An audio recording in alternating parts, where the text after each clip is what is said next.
Yo, what's up? My Deathless adventure fam. Uh, really good. Lane coming at you in the morning here, looking after the cat and coming up with some ideas for the Deathless concept, yeah? And I got a fun idea for a core scene. Yeah, of course, for me, it's always going to be a core scene, but when you're building the world of the story and trying to capture trailer moments, trying to capture integral moments that creates a dynamism, a prolific dynamism that brings the world to life emotionally through the characters, their motivation, their conflict, their bonds and the connection to the world. In that way, we get into the world, we get into the immersion. And it's not just going to be Deathless, there's always going to be other characters involved in the steps and the sequence of adventures that leads her closer to this master goal. Which at first, of course, is vengeance, but then becomes a story for change. It becomes a change that is told in every encounter. Like, there's so much strife in the world, but there's also hope. There's strife and there's hope. There's a lot of bullshit, there's a lot of bastards, but there's a lot of good people. And sometimes they'll really come through in moments of heroism. So each of the adventures and things that she learns and things that she feels becomes a mission for her. Yeah, and it's the idea that this is a character that has like a goodness inside of them, an almost indomitable light, because they have had glimpses and moments of that goodness, of true love, unconditional, of her people to her, and, moments of friendship and help when they were most needed that gave her the strength and the courage to go on through hell, at times, and in that way to become a hero of this hellish landscape when she can be. Of course, there's going to be a lot of difficult decisions. Yeah, you can't always be the good guy, but we're looking for someone that can. Yeah. So it's a lot of things. It's a lot of fun coming up with ideas for this world, for this character, for sequential adventures within this. I love Bebop. I love Champloo. I love even Trigun. Some of my favorite moments are the episodic moments, and piece by piece through the chapters in Trigun. Sorry, I just ate an apple and caramel. It's good. And some of my favorite moments in Trigun are the episodic moments. They are the character moments, and Vash being this kind of mythic figure, but everyone on the ground level is just humans. And it's the humans that he's fighting for the most and that he feels for the most. And through that lens of reflection, they tell like a really interesting superhero story where you have like a fantastic character, but then, it's up to all of us to take the next step forward in our life. And that's the most important thing of all. So it's like he's extending a hand to me as a fan, if you feel weak, if you feel powerless, if you're feeling scared and hungry and on the ground level, like superheroism seems like the furthest thing from your potential, but just taking the next step forward, just not giving up on yourself and the people around you, like that's fucking huge. I remember when that kid jumps into the furnace with like the fire protective gear and he's like turning the burning hot metal like wheel to save all those people. And I'm like, holy shit, that'd be so hard. You feel it. You feel those character moments. We're also trying to tell the story of this mythic character. Sorry, it looks like I'm just filibustering, but I'm getting into it. I do have a specific scene though in mind. We're talking about the idea that maybe a spiritual force flows through all things, flows through things random and things where we affect a seemingly random flux like tarot, where it's through the shuffling and it's a hands-on interaction with this base physical object, but moving through the hands of the intuitive, the tarot reader, the energy around your field pulls specific cards to give a specific guidance for you. The idea that you have spiritual forces, people say, also the spirits of your loved ones, like your guides, your loved ones, your guardian angels, they're like a team that takes part in that energy field. And when you can chill, when you can meditate and breathe and, through prayer and gratitude, you strengthen that force. And what you do is you open yourself up to it, where you're not blocking off that guidance, that assistance.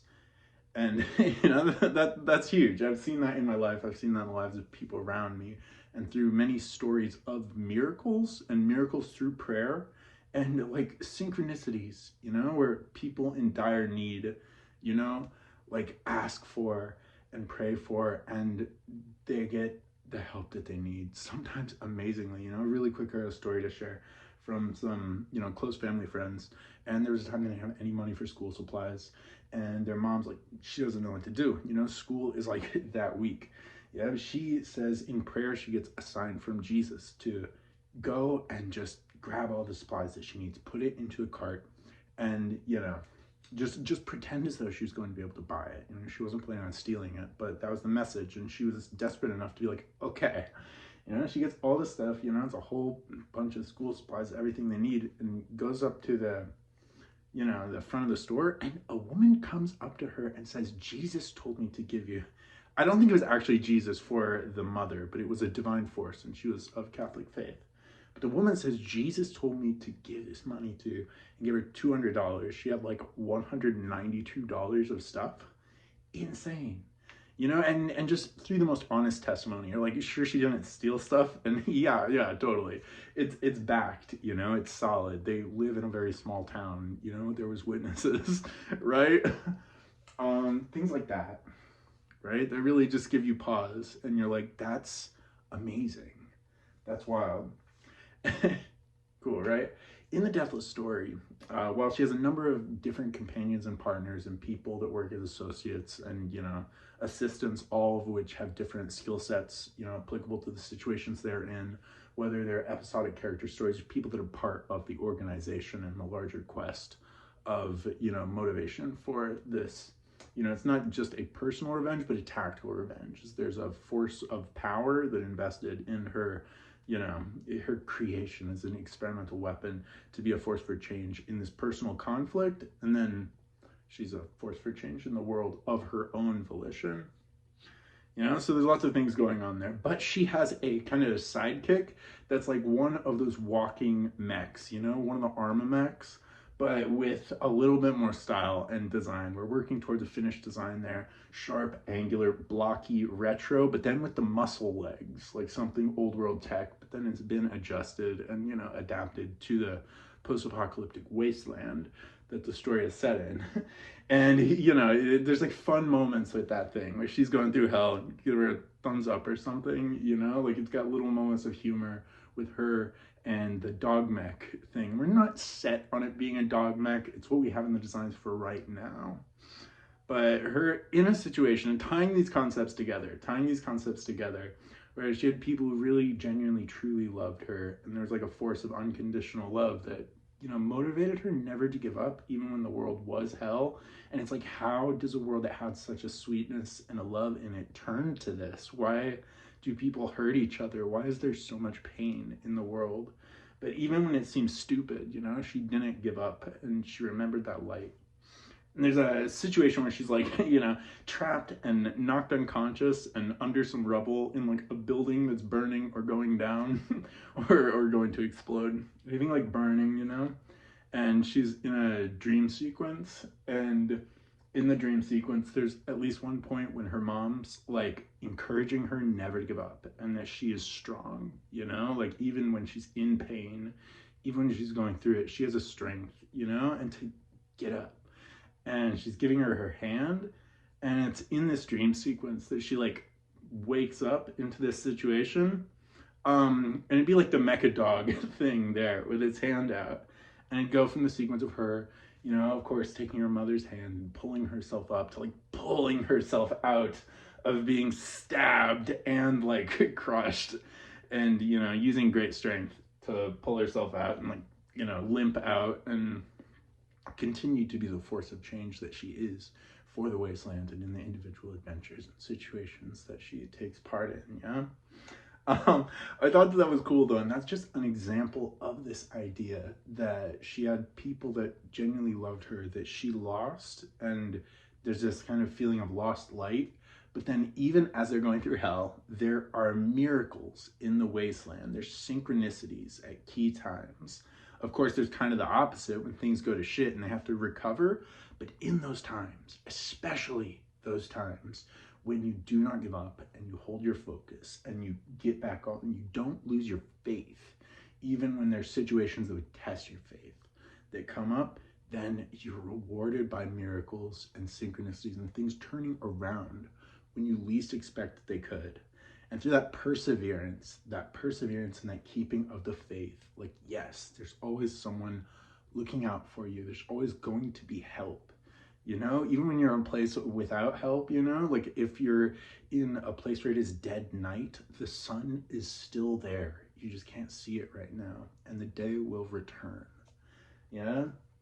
So that being as an example, did I feel like maybe the spirit of her mother is like working through this thing that would normally be an inanimate object, like the way that you're thinking a tarot deck is.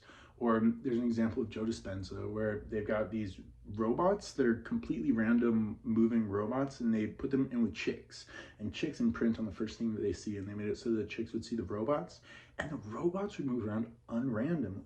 They would move around consistently. Like they, you know, watch these things for like a long ass time where they're just moving around randomly. They moved around consistently, unrandomly towards the chicks to comfort them.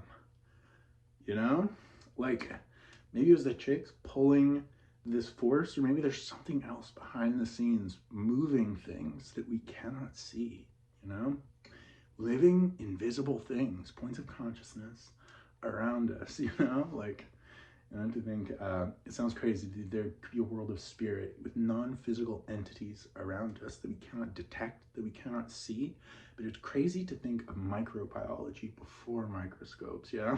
I always use this. I use this example. It's an example given by the Cryon because it makes so much sense, yeah? Before you had the ability to detect these things, to say there were invisible living things all around you, that you couldn't detect, you know, was quite mad. And certainly it is way within the sphere of belief and influence to imagine that there are these non-physical beings, these entities that though we can't see, we can touch. And though we can't feel with our physical hands, they touch us too. You know, to think that within that confluence, within that energy field, maybe it is also our loved ones, people who are no longer here, but they're here in spirit, in that same dimension, that dimension of thought that we don't have the tools currently to map and chart. Maybe there's something there. When it comes to psychic energy influencing random number generators and fields, certainly there's a lot of evidence for this influence, for this sway, right?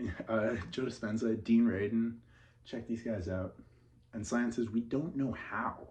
So it's very hard to map consistently to be like, maybe there's a fluctuation here, maybe there's not, especially if your consciousness, you know, the quantum waveform becoming a point when the observer comes into play in that element, but on a larger scale. Sometimes a smaller scale even. But certainly I thought it was a fun dynamic where there are times, you know, when she's reminded of something, when she gets a memory of something, she's like, give me a sign. And it's something that could give her little signs, you know, and not like it's going to be like a faith story, but maybe kind of a faith story without religion, without the religion tied into a faith of the human spirit, yeah? Of when you don't give up and you keep on, you know, when you believe in love, even when love can't be found, you know, because the love is transcendent. When even long after the physical flame of love around you has been burnt out, there's a light down there somewhere that never goes out. And I think there's some really fun ways we could play with that within the story.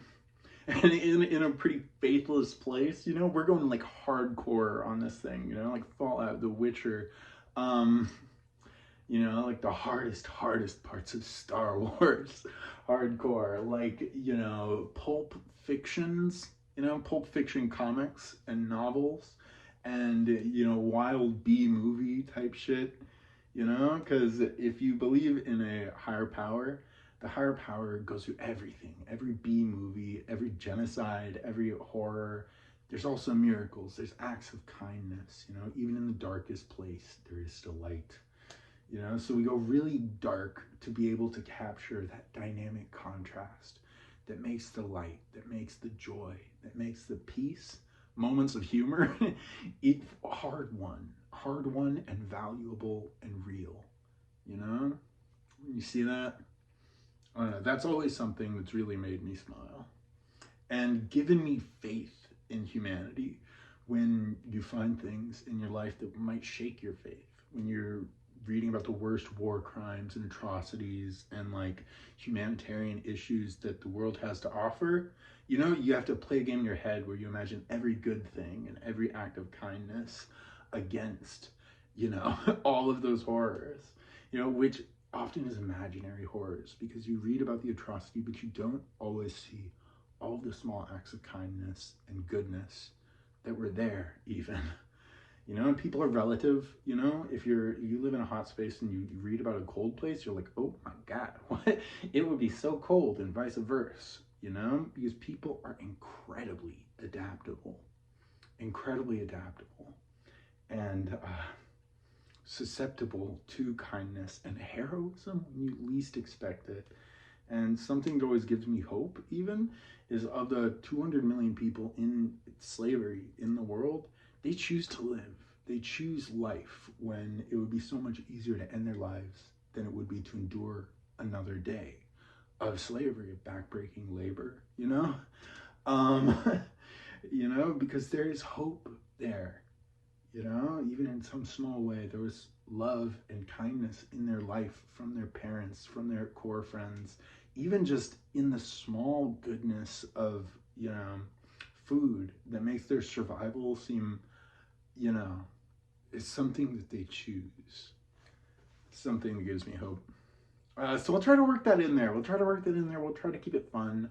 Keeping an active sense of humor is something that I always want to do, and I really want to do with this project specifically, like really hardcore action, good dynamic storytelling, and unexpected storytelling. We're juggling a lot of things. We try to juggle them well, where all the foreshadowing, all the things that are happening all fit together in good sequence. So when they break apart believably and in cool ways to create dynamic composition. But you want everything to fit together pretty well, not to be like loose ends or things that just like, don't make sense or like add to the story. You want to weave everything into a nice pace, a nice frequency, you know? You get it going on a good level and a good wavelength. And when you can create that wavelength, it's quite easy to write in that way.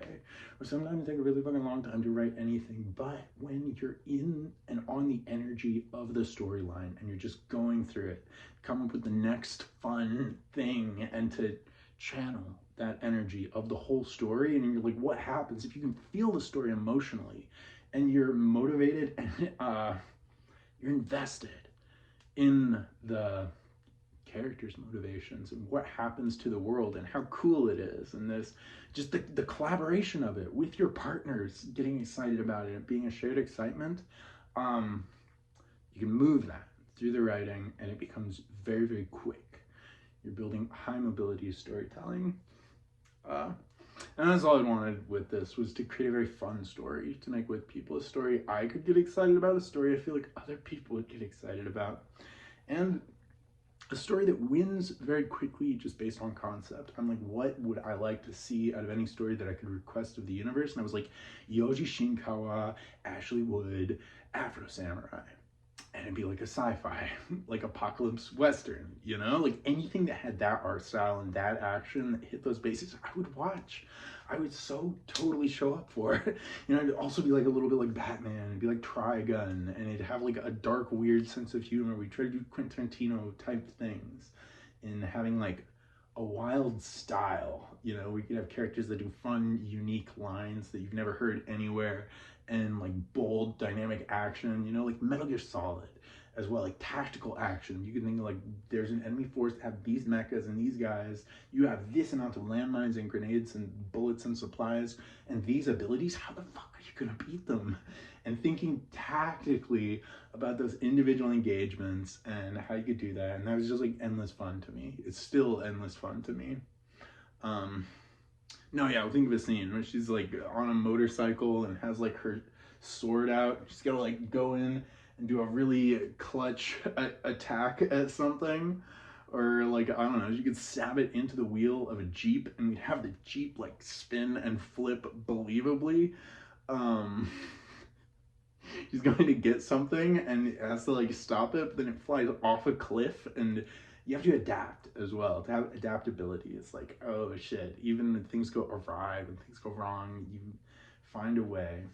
You always find a way, and that's something that's pretty cool. Yeah, and they got like weapons in the back of the Jeep, and she like gets it and it has to go find it while something else is chasing her, like an aerial type thing. And the aerial mecha is like coming in and like raining hellfire down.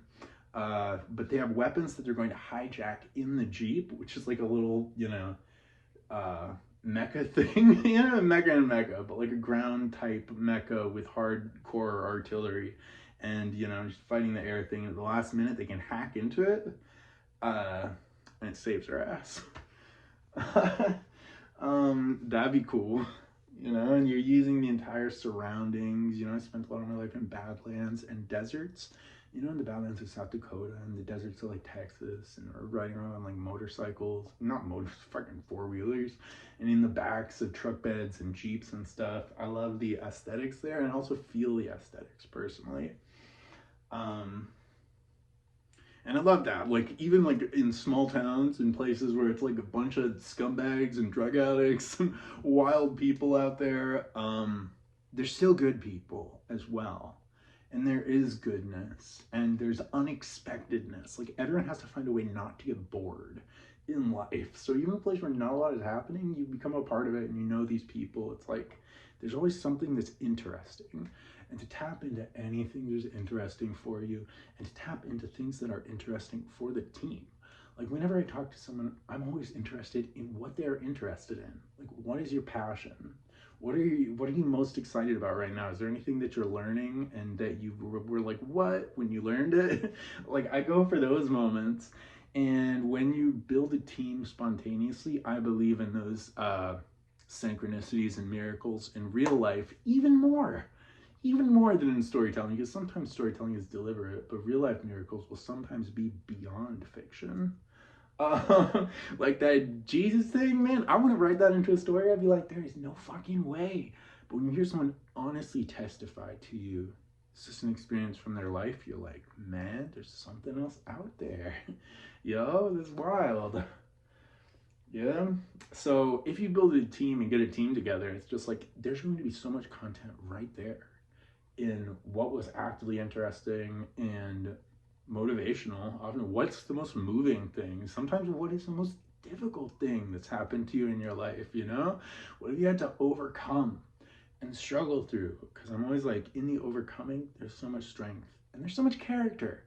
Yeah, there's so much character. Like losing loved ones. Yeah, like when you're young, going through that, to like having like a criminal family and having to like deal with this double life and trying to integrate into a community and to like find goodness and human decency in a place where oftentimes there's not that much of. But there's a counterpoint as well. There's things that could be better about school. There's things that could be better about law and order and society. So even if you're on the other side, there is still truth there. So you find balance between the halves of truth and you seek for integration. Not saying one side is wrong and the other one's right. Sometimes one side is more wrong and the other side is more right. But if there is fragments of truth, they've got to use. They're a piece of it. And when you can extract them, to get a more holistic approach, where even in the right thing, there's things that could be better, there's things that could be improved, even in the wrong thing. You're like society in your life? Sometimes, man, sometimes. There's a weave. It wasn't always that way. There's always a weave. Yeah, and even in places where it could be much better, sometimes there's gems there. Sometimes there's really good gems and just the right thing. And you'll find yourself saying just the right thing, just the right person at just the right time to open doors that you couldn't have dreamed of, man.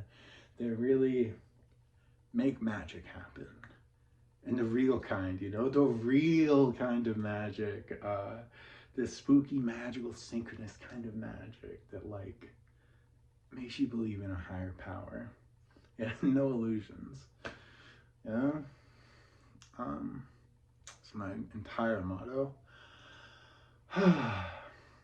And goddamn, I feel like we're cracking it like so much, like going through random number generator feeds and trying to like tap into it through psychic space. I don't look like I'm doing a lot, and I'll find like wild ass synchronicities, and people will be like, I don't see how that's possible, so it's probably not. I'm like, no illusions. I mean, it's a magic world. Yeah, and we are magic as well. And the more that you tap into that, the more that your focus makes it grow. Yeah, if you're so convinced that it is a non-magical world, against all odds, you can find evidence of that, you know? But even if you have the slightest inkling that, you know, there is more, the universe will show itself to you. It will present itself. It will open itself to you, spread itself before you like a beautiful, beautiful buffet of heavenly delights. Like the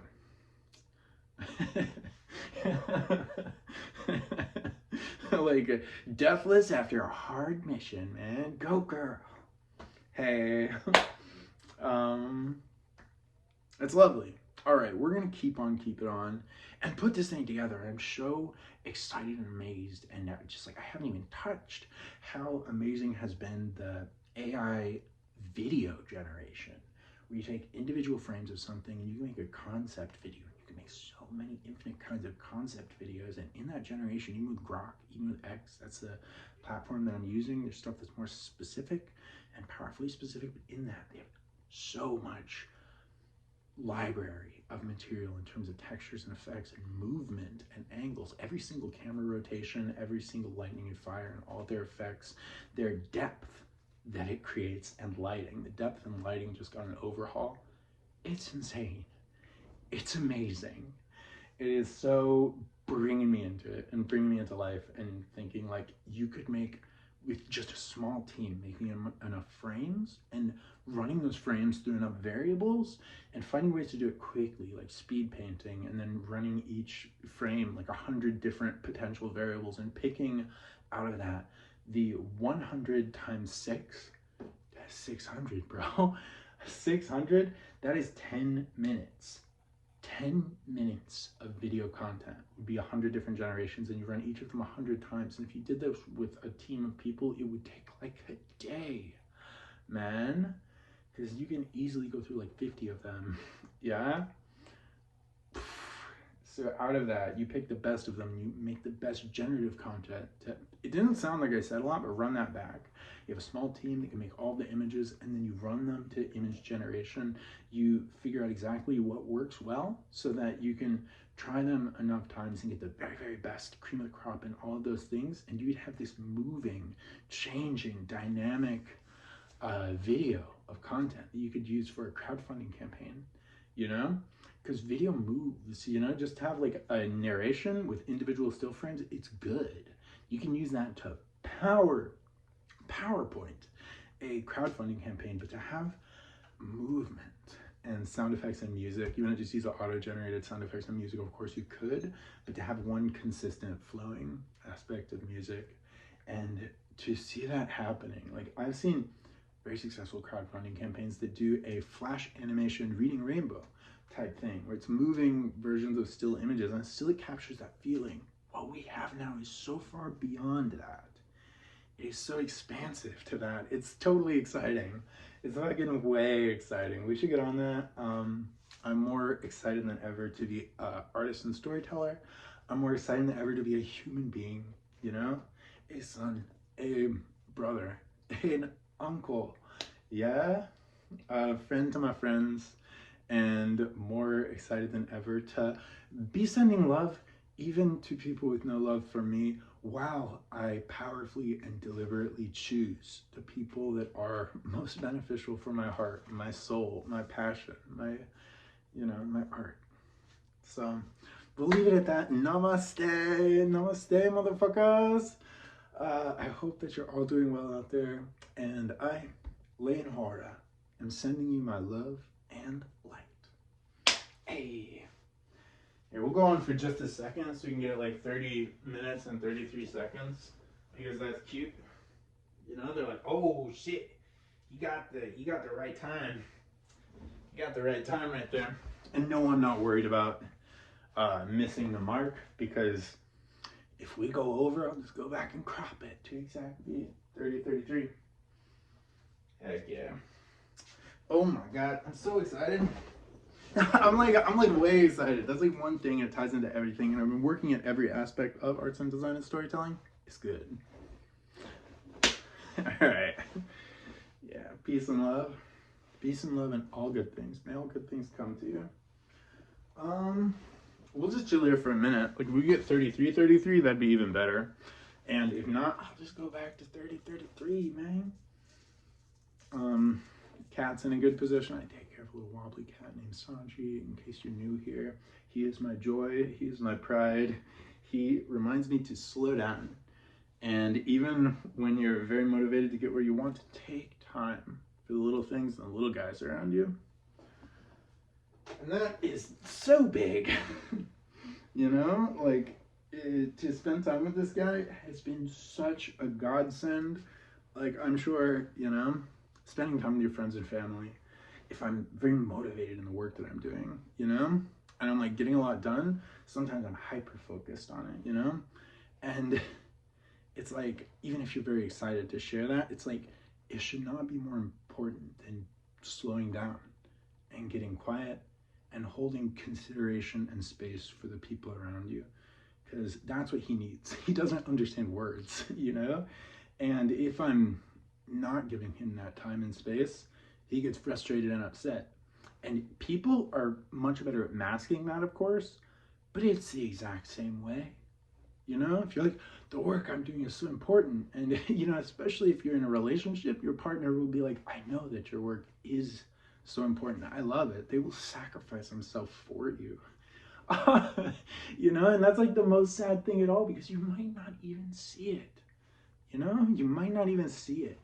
If you got your grand dreams in front of you and you are passionate and motivated and inspired, don't ever let your loved ones sacrifice themselves for you or your art. You know, like ever, man. If you're like, there's so much to do, fucking delegate that shit. Fucking delegate that shit. There might be like the next best guy there might be begging for the chance to step into the saddle. And it might seem like a lot right now, but if you give them the responsibilities, people will rise to the challenge. Yeah? They'll rise to the challenge, and it's so fucking important, you know? So yeah, just to be there for your loved ones, and to take that time, you know? Like, what you're doing is not that important. Ask them about their day, and don't just listen, but be beyond the listening. Be with them and just holding that space and that quiet light of appreciation, because that means more than anything in the world. I'm Lane Hallra. I'm sending you my love and light. Woo! Ba-da-bop, ba-da-bop, ja!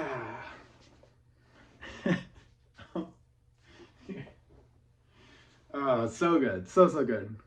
That was important.